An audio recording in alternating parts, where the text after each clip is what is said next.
감사합니다. 귀한 특송으로 하나님께 또 영광 돌린 줄 믿습니다. 또 오늘 말씀을 통해서 외부의 적이 만드는 내적 균열이라는 제목으로 에스라 4장 말씀을 함께 나누도록 하겠습니다.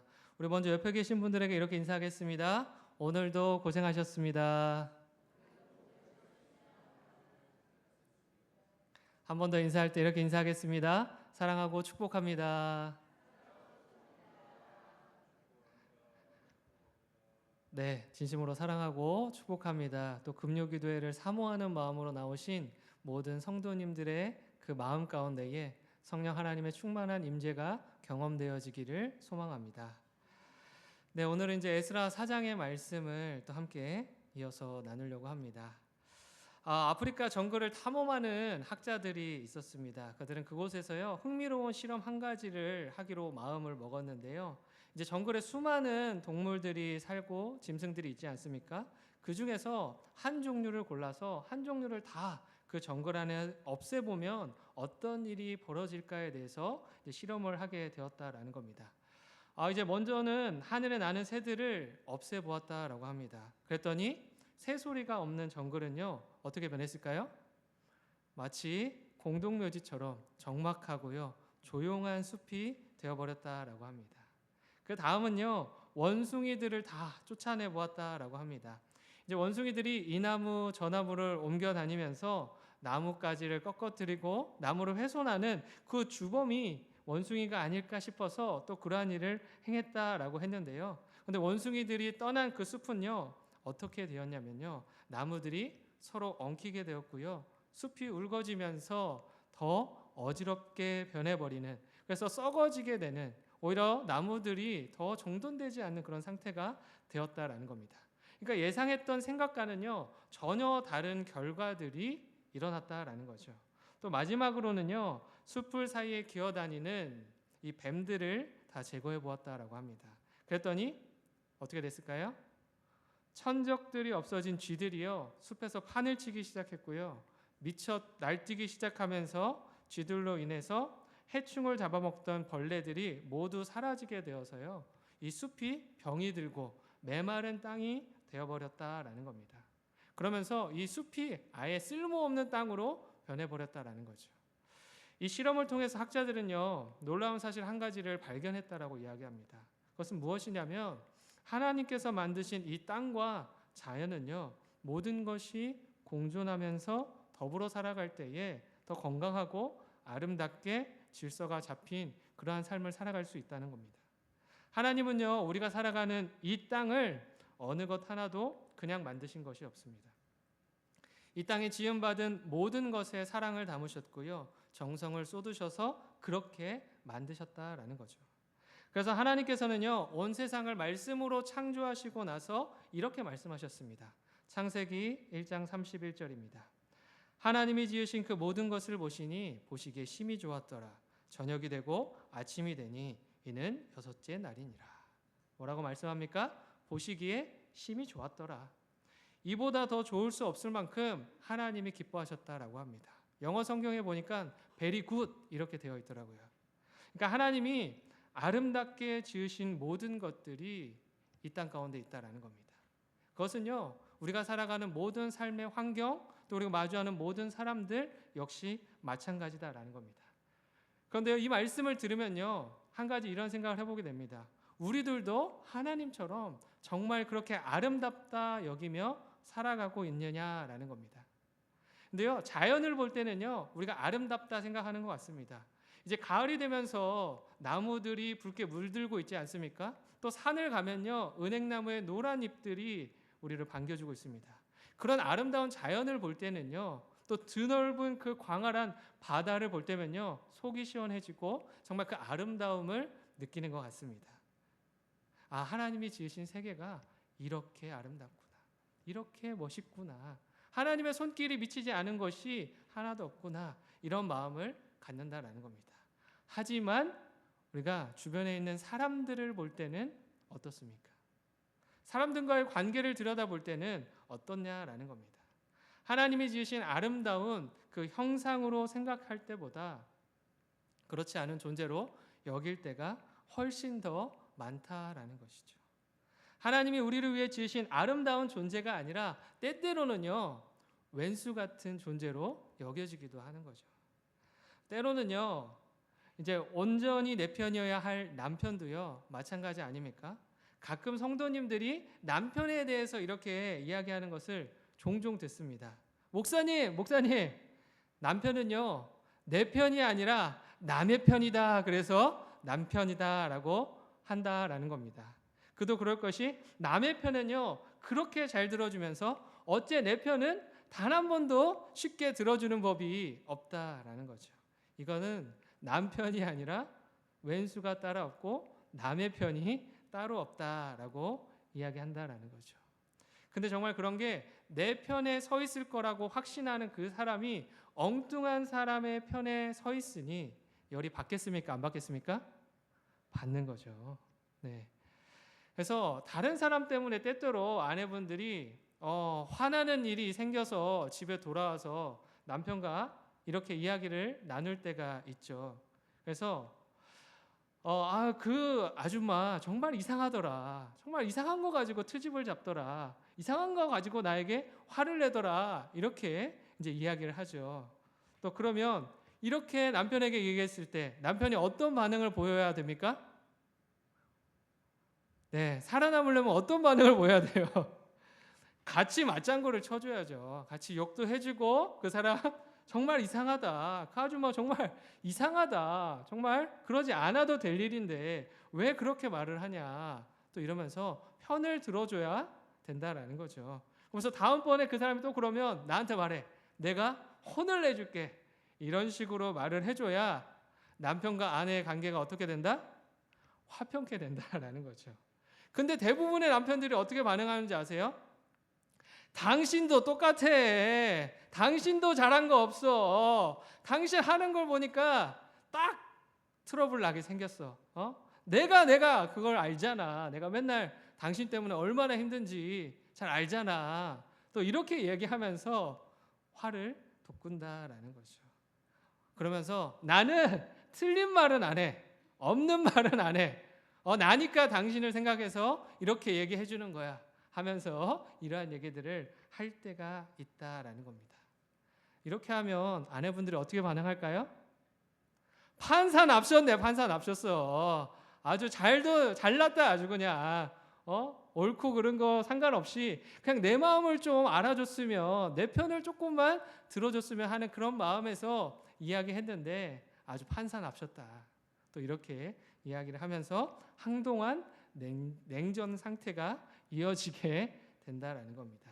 자, 그러니까 남편분들은요, 아내가 화가 났을 때 잔뜩 화가 나 있는 상태에서 무엇인가를 가르쳐 주려고 하지 마시고 조금 기다렸다가 일단 편도 들어주고 위로도 해줬다가 화가 가라앉거든 그것을 말해줄 수 있는 지혜로운 남편이 되기를 바랍니다.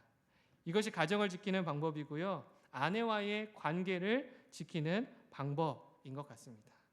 이처럼요, 온전히 내 편이라고 생각하는 남편과도요, 가족과도요, 이런 어려움을 겪을 때가 있다라는 겁니다. 그런데 가족이 아닌 사람들, 사회에서 만나고요, 직장에서 만나고, 전혀 나와 관계없는 사람들과 만났을 때 이러한 일들이 더 자주 일어난다라는 겁니다. 교회도 마찬가지 아니겠습니까? 얼마나 다양한 사람들이 함께 모이는 곳입니까? 서로 다른 사람들이 모여서 함께 신앙생활을 하는 공동체인데요. 이 교회에서도요, 마찬가지로 이런 어려움을 겪을 때가 있다라는 거죠. 나를 힘들게 하는 사람을 만나고 나의 마음을 어렵게 하는 사람을 만나서 내가 지치고 낙심하게 될 때가 있다라는 겁니다. 때로는요, 그러한 이유들이요, 타당한 이유 때문일 수도 있고요, 그냥 악의적인 마음을 가지고 관계하다 보니 저 사람이 싫어져서 관계하다 보니 그런 악의적인 마음을 가지고 하는 일일 수도 있다라는 겁니다. 그렇다면 이러한 나의 마음을 어렵게 하고 나를 가로막는 것 같은 나의 신앙 성장을 방해하는 것 같은 그런 사람들을 마주했을 때 우리는 어떻게 해야 될지에 대해서 함께 오늘 말씀을 통해서 나누기 원합니다. 오늘 말씀 속에서도요, 하나님의 성전을 건축을 방해하는 방해꾼들이 등장합니다. 하나님의 일이 진행되고 있는데 그 일을 막아서는 사람들이 있었다라는 겁니다.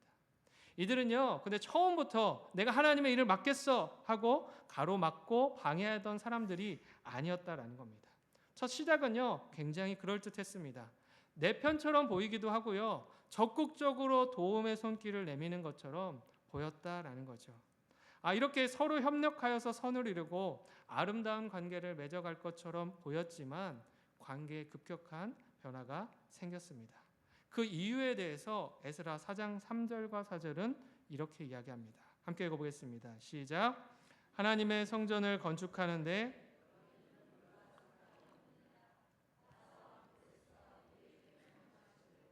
우리가 이스라엘의 하나님 여호와를 위하여 홀로 건축하리라 하였더니 이로부터 그 땅 백성이 유다 백성의 손을 약하게 하여 그 건축을 방해하되. 첫 시작은요, 굉장히 좋았습니다. 바벨론 포로에서 귀환한 유다 백성들이 하나님의 성전을 짓는다고 하니까요, 우리도 손을 보태겠다, 우리도 힘을 보태겠다, 도움의 손길로 함께하겠다 이야기했습니다. 그러나 이를 거절하자 이내 어떤 모습으로 돌변하고 있습니까? 그들의 이면에 감추어진 그 본심이 무엇이었는지를 드러내고 있습니다. 유다 백성에게 우리의 손을 보태겠다 약속했던 그들은요, 이제 유다 백성의 손을 약하게 만들고 하나님의 성전 건축을 방해하는데 그들의 손을 사용하고 있다라는 것이죠.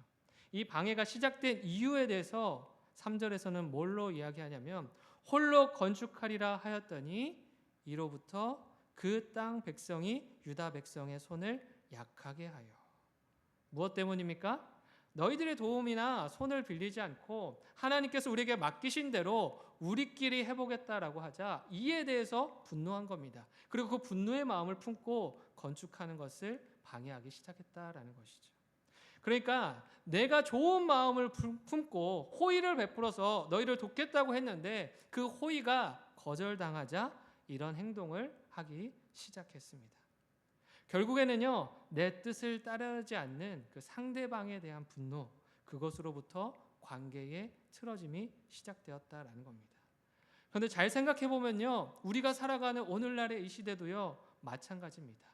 또 이 세상도요, 마찬가지인 것 같습니다. 내 계획과 맞지 않으면요, 내 뜻과 맞지 않으면요, 내 마음에 들지 않으면요, 그 사람을 철저하게 외면하는 것이 오늘날 우리가 살아가는 이 세상의 모습이라는 겁니다.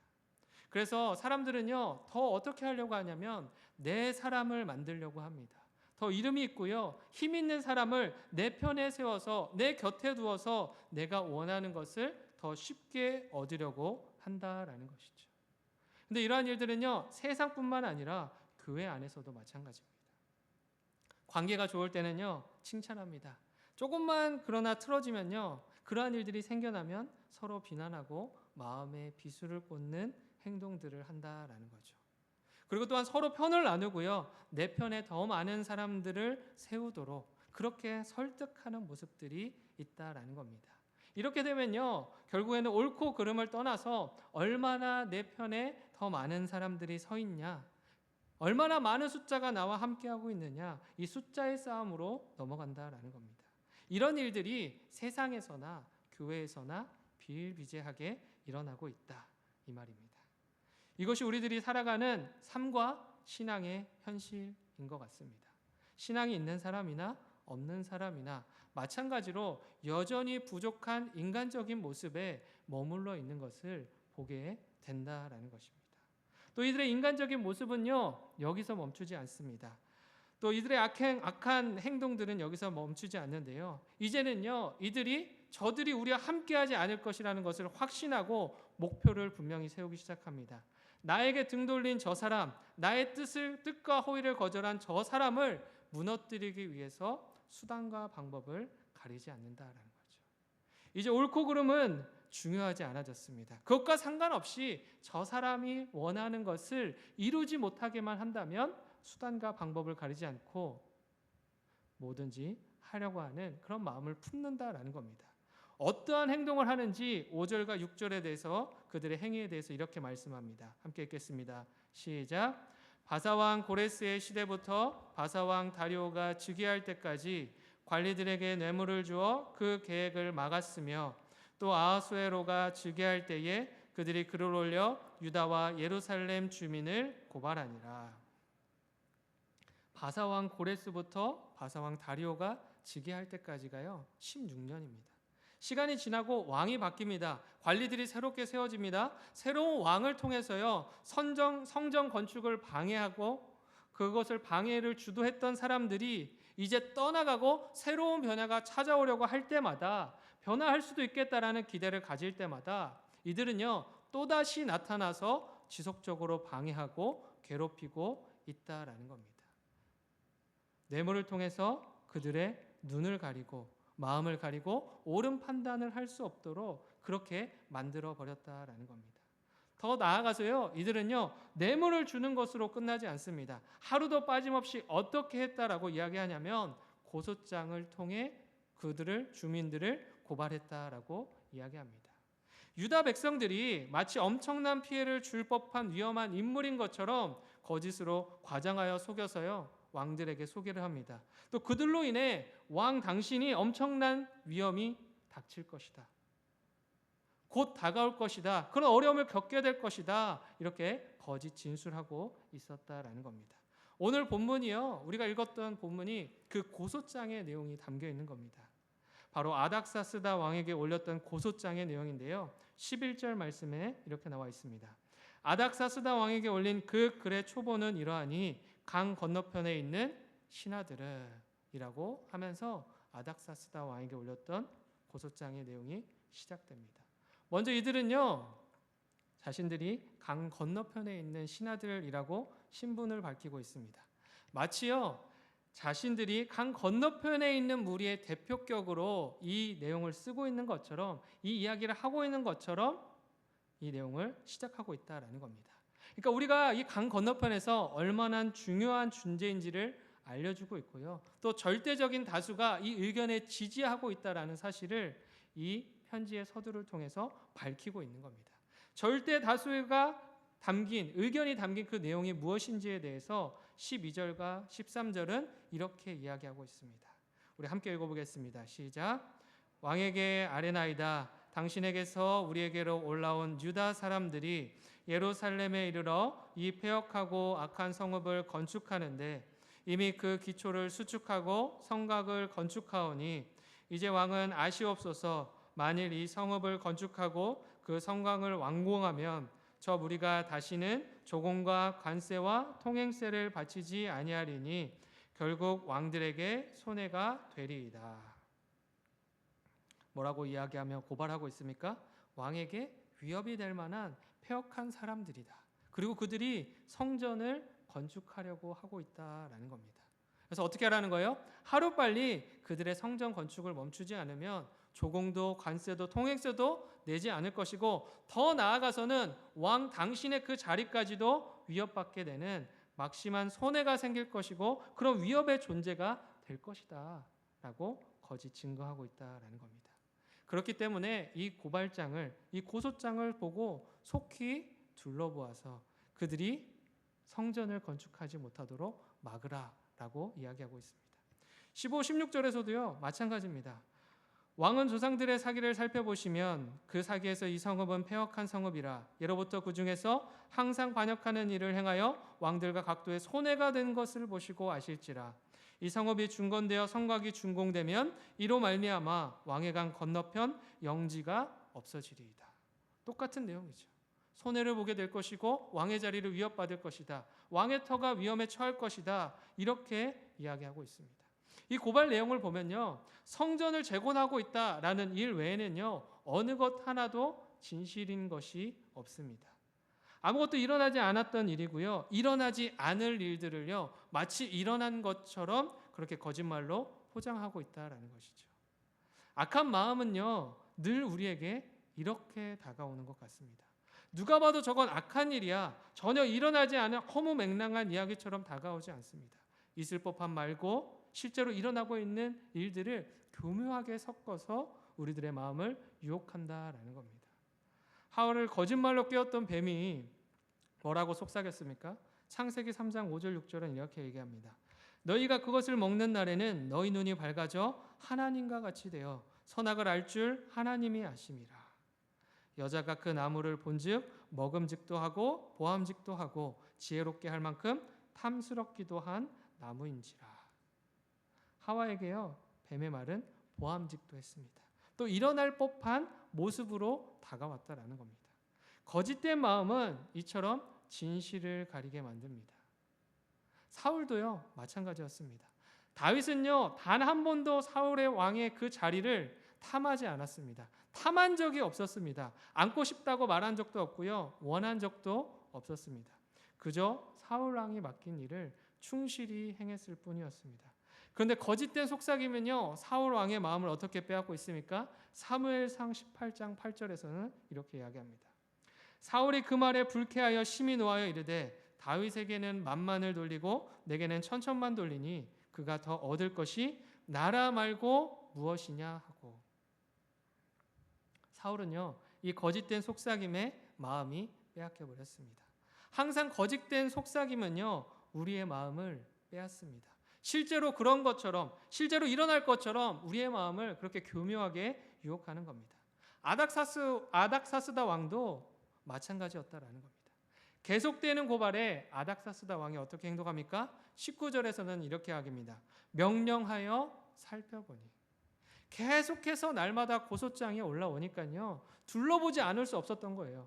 그 마음이 빼앗기지 않을 수 없었던 거예요. 실제로 내가 가서 직접 확인해 봐야 됐고, 어떠한 일들이 벌어지고 있는지 들여다보고 싶은 그런 마음들이 생겼다라는 겁니다. 거짓된 말을 계속해서 듣잖아요. 그것이 진실인 것처럼 착각하는 그런 우리들의 마음이 있다라는 것이죠. 그래서 그 고소자들의 말대로 그 땅을 둘러보았습니다. 그랬더니 딱 두 가지가 진실이었던 거예요. 유다와 예루살렘에 그 유다 백성들이 있었다는 것, 그리고 성전이 재건되고 있었다는 것, 이 두 가지가 사실이었습니다. 그 외의 일은요, 진실이 없습니다. 그 다음에 일어날 일들은요, 전혀 예상할 수 없는 일들이었고요, 고발자들이 전한 그 내용만 있을 뿐이었다라는 겁니다. 그런데요, 몇 가지의 진실과 섞여 있으니까요, 그것이 진실처럼 여겨지는 겁니다. 다음에 일어날 일들도요, 진짜 나에게 닥친 일처럼 그렇게 여겨졌다라는 겁니다. 이를 보고 아닥사스다 왕이 이러한 결정을 합니다. 21절과 22절의 말씀입니다. 함께 읽겠습니다. 시작. 이제 너희는 명령을 전하여 그 사람들에게 공사를 그치게 하여 그 성을 건축하지 못하게 하고 내가 다시 조서를 내리기를 기다리라. 너희는 삼가서 이 일에 게으르지 말라. 어찌하여 화를 더하여 왕들에게 손해가 되게 하랴 하였더라. 뭐라고 이야기합니까? 더 이상 큰 손해가 생기지 않도록 그들의 성전 건축을 막으라 라고 지시하고 있습니다. 왕에게 있어서 가장 큰 손해는 무엇입니까? 왕의 자리를 위협받는 것입니다. 왕의 자리에 있으면 모든 것이 행복할 것처럼 보이지만 사실은 그렇지 않습니다. 항상 나의 자리를 누군가 뺏지 않을까, 탐하지는 않을까, 이것에 온 신경이 집중되어 있는 겁니다. 마치 사울이 그랬던 것처럼 말입니다. 그런데 헤롯 왕도요, 마찬가지였던 것 같습니다. 마태복음 2장 2절과 3절에서는 이렇게 이야기합니다. 유대인의 왕으로 나신 이가 어디 계시냐? 우리가 동방에서 그의 별을 보고 그에게 경배하러 왔노라 하니 헤롯 왕과 온 예루살렘이 듣고 소동한지라. 새롭게 등장할 유대인의 왕의 소식에 헤롯 왕의 온 신경이 집중되고 있습니다. 내가 지키고 있는 이 자리를 다른 누군가에게 뺏기가 될 것에 대한 그 두려움 때문에 걱정하고요, 염려하고 두려움에 떨고 있는 겁니다. 이 두려움이 어떤 일도 마다하지 않게 했냐면 마태복음 2장 16절에서는 이렇게 이야기합니다. 사람을 보내어 베들레헴과 그 모든 지경 안에 있는 사내 아이를 2살부터 그 아래로 다 죽이니. 갓난아기고요, 뭐고 인정사정 볼 것 없는 겁니다. 왜냐? 내 자리를 뺏기고 내 자리가 내 생명의 위협을 받으니까, 그렇게 여겨지니까, 또 내가 손해를 보게 될 것에 대한 그러한 일들이 눈앞에 그려지니까 뭐든지 무슨 일인지 마다하지 않겠다라는 겁니다. 하나님의 성전을 건축하는 방해꾼 역시요, 이러한 사실들을 잘 알고 있었다라는 겁니다. 아닥사스다 왕이요, 무엇을 두려워하는지, 그 약점이 무엇인지를 파고들어서요, 자기가 원하는 바를 얻어내었다라는 겁니다. 원하는 바를 이루기 위해서 상대방의 약점을 파고드는 것. 이것이 오늘날 세상에서 통용되고 있는 방법이 아닐까 생각해 봅니다. 상대방의 약점을 더 들춰내고 상대방의 약점을 더 집요하게 물고 늘어져서 내가 원하는 바, 내가 뜻하는 바, 그래서 내가 손해를 보지 않는 것, 더 많은 이득을 얻게 되는 것, 그런 유익들로 내 삶을 가득 채우는 것, 그러한 것이 세상의 방법이고 지금도 만연히 통용되고 있는 방법이라는 겁니다. 더 나아가서는요, 이거는 사탄 마귀의 방법입니다. 하나님의 방법이 아니라, 하나님의 방식이 아니라 그것과는 정반대되는 방식이다라고 할 수 있는 겁니다. 집요하게 물고 늘어지는 그 약점을 통해서 내가 원하는 것을 선택할 수밖에 없도록 만드는 것, 그러한 일을 행하는 것 자체가 하나님의 방식이 아니고 하나님이 기뻐하지 않는 일이라는 겁니다. 그런데 이 방해꾼들이 계속해서 이러한 일들을 행한 이유가 있습니다. 왕도 역시 자기 손해를 보지 않기 위해서 이러한 일들을 행했지만 방해꾼 역시 마찬가지였다라는 겁니다. 이렇게까지 해서 그들이 얻기 원했던 것은 무엇일까? 자기 돈도 썼고요, 시간도 썼습니다. 에너지도 썼습니다. 정말 귀찮게 하는 그러한 16년간, 20년까지도 이러한 일들이 이어졌다라고 하거든요. 날마다 고소장을 날리고 그렇게 지속적으로 괴롭히는 것도 굉장한 힘이 들어갑니다. 그런데 이렇게 그들만의 희생을 치르면서까지 그들이 지키고 싶었던 것은 무엇이냐라는 겁니다. 처음 이들이 말했던 하나님의 성전 건축, 그런 것들은요, 이들의 관심의 대상이 아닙니다. 처음에는 잘해보려고 그냥 얘기했던 것이죠. 또 성전 건축을 통해 이룰 하나님과의 교제, 이런 건요 더더욱 아니었던 것이죠. 이들의 진짜 목적은요, 포로에서 돌아온 이 땅의 원래 주인인 유다 백성들에게 내 땅이 빼앗기게 될 것에 대한 염려, 그로 인한 내가 감수에 대한 손해에 대한 두려움, 바로 이것 때문이었다라는 것이죠. 즉 자기의 안위를 빼앗기지 않으려고 하는 그 마음에서 시작된 행동이었고요, 시작된 일들이었다라는 겁니다. 고소장에서 이들이 거듭해서 말하면서 집중하고 있는 것이 무엇입니까? 손해입니다. 손해. 13절에서는 결국 왕들에게 손해가 되리이다. 15절에서는 왕들과 각 도에 손해가 된 것을 보시고 아실지라. 또 이런 손해를 주입시키니까 왕이 어떻게 얘기합니까? 게으르지 말라. 22절 게으르지 말라. 어찌하여 화를 더하여 왕들에게 손해가 되게 하랴. 무엇을 주목하고 있습니까? 온통 손해예요. 나에게 유익이 되느냐, 손해가 되느냐, 어떤 것을 내가 선택해야 나에게 더 유익이 돌아오고 덜 손해보느냐, 이러한 것에 혈안이 되어 있다라는 겁니다. 이들이요 더 많은 사람들을 자신의 편에 세우고자 했던 그 이유가 무엇입니까? 손해보지 않으려는 겁니다.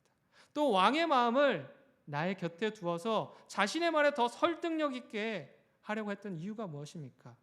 자기가 손해보는 것을 최대한으로 줄이려고 했던 겁니다. 내가 조금 뇌물을 내어주더라도 이 땅을 빼앗기지 않는 것이 더 큰 이득이다, 이익이다, 이러한 판단을 내렸던 거죠. 그렇기 때문에 더 많은 것을 누리고자 하는, 더 많은 손해를 보지 않으려고 하는 그 마음들이 이러한 일을 행했다라는 거죠. 세상에서는요, 사람은 결국 자기의 유익을 따라가게 되어 있다라고 많은 사람들이 이야기합니다. 그리고 그것이 진리인 것처럼 그렇게 떠들어댑니다. 하지만 하나님의 사람들이 하는 선택은 어떻습니까? 달라야 합니다. 그들의 논리로 따지면요, 유다 백성들이 하는 모든 행동, 쏟아붓는 모든 시간, 헌신, 이런 모든 것들은요 엄청난 손해에 불과합니다. 방해로 멈춰버린 16년 혹은 20년의 세월, 그 하루하루가 다 손해처럼 보이고 여겨질 뿐입니다.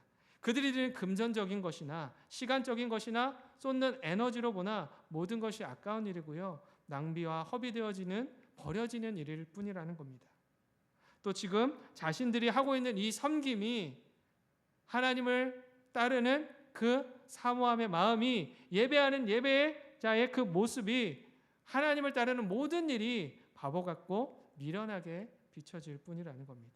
그런데 정말 그렇습니까? 손해로 가득한 일뿐인 것입니까? 그렇지 않다라고 성경은 우리에게 이야기합니다.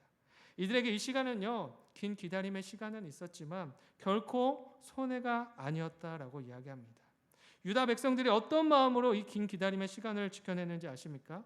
바로 사도 바울과 같은 그런 믿음을 가지고 지켜냈다라는 것이죠.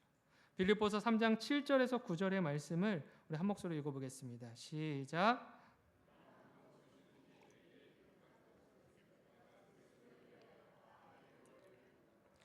또한 모든 것을 해로 여김은 내 주 그리스도 예수를 아는 지식이 가장 고상하기 때문이라. 내가 그를 위하여 모든 것을 잃어버리고 배설물로 여김은 그리스도를 얻고 그 안에서 발견되려 함이니. 유다 백성들에게는요, 이 사도 바울과 같은 믿음이 있었습니다. 예전 이스라엘 백성들 같았다면 금방 포기해버리고 말았을 겁니다. 출애굽했을 때 먹을 것이 없고 마실 것이 없어서 모세와 아론에게 또 하나님에게 원망과 불평을 쏟았던 것처럼 원망하고 불평하다 끝나버렸을 것입니다. 그렇게 참지 못하고 분노하는 모습으로 끝났을 것입니다. 내 유익과 만족이 어디 있느냐? 나를 채우는, 나의 삶을 풍성하게 만들 그 유익함이 어디 있느냐? 이렇게 따지면서 그것을 내어달라 요구하기에 바빴을 것이 분명합니다. 그러나 지금은 어떻습니까? 달라졌습니다. 하나님을 경외함으로 예배하며 영원토록 섬기며 살겠다는 그 결단의 마음을요, 잃지 않았던 겁니다. 나의 유익과 만족의 대상이요, 이제는 더 이상 나에게 있는 것이 아니라 하나님에게로 넘어갔음을 알기에, 이제는 나의 시간, 나의 삶, 나의 이 모든 것이 내가 중심이 되는 것이 아니라 나의 이 자기 중심성에서 벗어나 하나님 중심으로 갈아탄 인생이기에, 나를 향해 있던 그 마음은 이제 더 이상 나를 향하는 것이 아니라 예수 그리스도의 그 마음을 향해 달려가는 것이기에, 그것만 바라보며 살아가고 있기에 이 같은 긴 고난의 시간을 견뎌낼 수 있었다라는 겁니다. 고난의 시간 속에서도요, 그들이 발견했던 것은요, 내가 지금 이 순간에도 하나님의 편에 서 있느냐, 하나님과 가까이 하며 하나님의 곁에 있느냐, 이것에 주목했던 것입니다. 왜냐? 하나님의 편에 서는 것이야말로 가장 큰 유익임을 알았기 때문입니다. 세상의 눈으로 보면 마이너스로밖에 보이지 않는 인생이지만 하나님이 말씀하신 그 믿음의 눈으로 보면 엄청난 유익으로 가득 찬 인생을 살아가고 있음을 깨닫게 되는 것이죠. 시편 73편 28절은 이렇게 이야기합니다. 하나님께 가까이 함이 내게 복이라. 내가 주 여호와를 나의 피난처로 삼아 주의 모든 행적을 전파하리이다.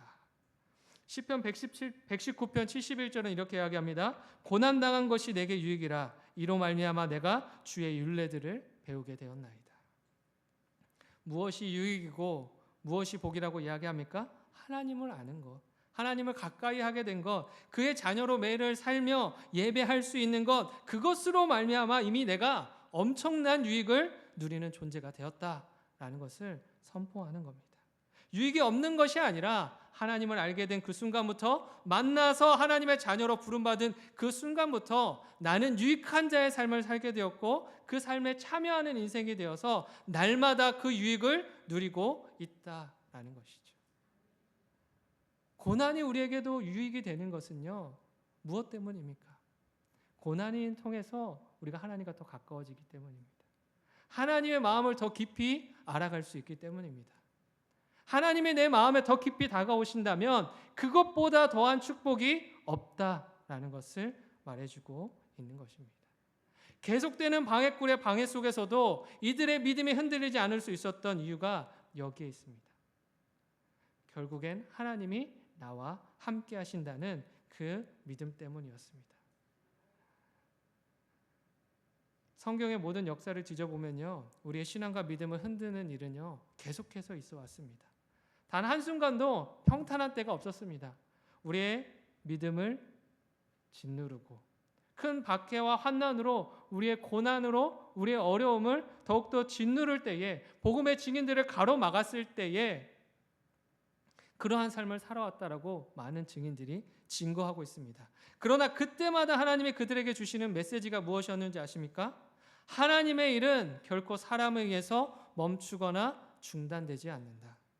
나는 사람에게 좌지우지 받는 것이 아니라 나는 나의 일을 하고 나의 계획을 실행하고 여전히 멈춰 있는 것 같지만 여전히 그 일을 나는 행하는 여호와 하나님이다라는 그 메시지를 주셨다라는 겁니다. 사람이 제 아무리 지혜로 막아선다고 할지라도 하나님의 일은요, 하나님께서 주관하시고 행하시는 것입니다. 그러니 사람의 방법으로 거짓 모략으로 아무리 막아서도 중단되지 않는다라고 우리에게 말씀해 주시는 겁니다. 사도행전 12장 말씀도요, 이를 증거합니다. 그때 헤롯 왕이 손을 들어 교회 중에서 몇 사람을 해하려 하여 요한의 형제 야고보를 칼로 죽이니 베드로도 잡으려 할세 잡음에 옥에 가두어 군인 내식인 네페에게 맡겨 지키게 하고. 요한의 형제 야고보가 처참히 죽임을 당했습니다. 복음을 증거해야 할 베드로가 옥에 갇혀버렸습니다. 내 힘으로 감당할 수 없고요, 감당할 수 없는 일들의 연속을 마주하게 됩니다. 헤롯은요, 자꾸만 고난을 주고요, 사람들을 죽이고요, 우리의 믿음을 쥐고 흔드는, 그러면서 포기하라고 하는 그런 이야기를 합니다. 더 큰 환난으로, 더 큰 어려움으로 우리들의 믿음을 흔들어 놓는 것입니다. 그렇다면 세상의 논리로 따지면 그들이 믿음을 포기했더라, 그들이 결국 무너지고 순복하여서 하나님을 부인했더라 라고 이야기해야 되는 거 아닙니까? 그러면 교회는 사라지고 하나님의 말씀은 사라져 버렸더라, 이렇게 얘기가 이어져야 되는 거 아닙니까? 그러나 하나님께서 보게 하시는 결국은 무엇입니까? 사도행전 12장 23, 24절입니다. 헤롯이 영광을 하나님께로 돌리지 아니하므로 주의 사자가 곧 친히 벌레에게 먹혀 죽으니라. 하나님의 말씀은 흥왕하여 더하더라. 아멘. 이것이 우리에게 주는 결론입니다. 아무리 큰 방해가 있어도, 아무리 큰 어려움이 있어도 믿음을 가지고 긴 기다림의 시간을 인내한 사람들이 보게 될 결국의 모습이다라고 말씀하고 있는 것입니다. 오늘날 우리가 살아가는 현실도요, 마찬가지입니다. 우리의 신앙을 칭찬하고 독려하기보다는요, 깎아내리기 바쁜 시대를 살아가고 있습니다. 우리가 믿음으로 살아야 할 이유를 무너뜨리기 위해서 온갖 비난과 모욕으로 짓밟는 세상에 살고 있다는 것이죠. 그러나 그때마다 기억하시기 바랍니다.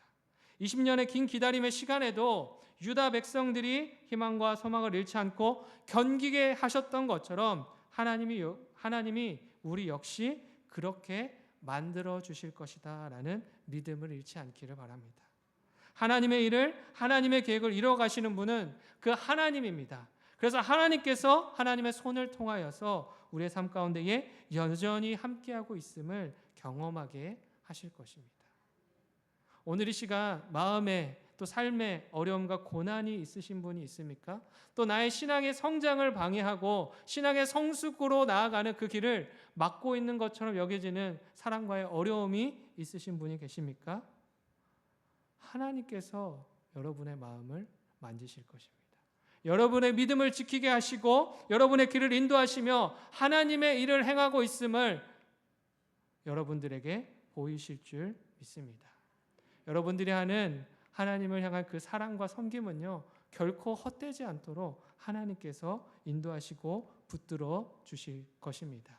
우리에게 유익이 없는 인생이 아니라 그냥 허비하는 이 교회 안에서 시간을 허비하고 나의 에너지를 낭비하는 것이 아니라 날마다 하나님이 주시는 그 유익과 만족으로 너희는 그것이 손해다라고 말하는 세상의 외침 속에서 나의 유익이 이 안에 있고 하나님에게 있고 하나님의 그 말씀 안에 있음을 담대히 선포할 수 있는, 하나님을 사랑함과 섬김하고 그 예배함에 있음을 담대히 선포할 수 있는 모든 영신의 성도님들의 되길 간절히 소망합니다. 이번 한 주간의 삶도 그러한 일들로 가득 채워지기를 바랍니다. 기도하겠습니다. 사랑과 은혜로 우리의 삶을 날마다 채우시고 붙드시는 하나님 아버지 감사합니다.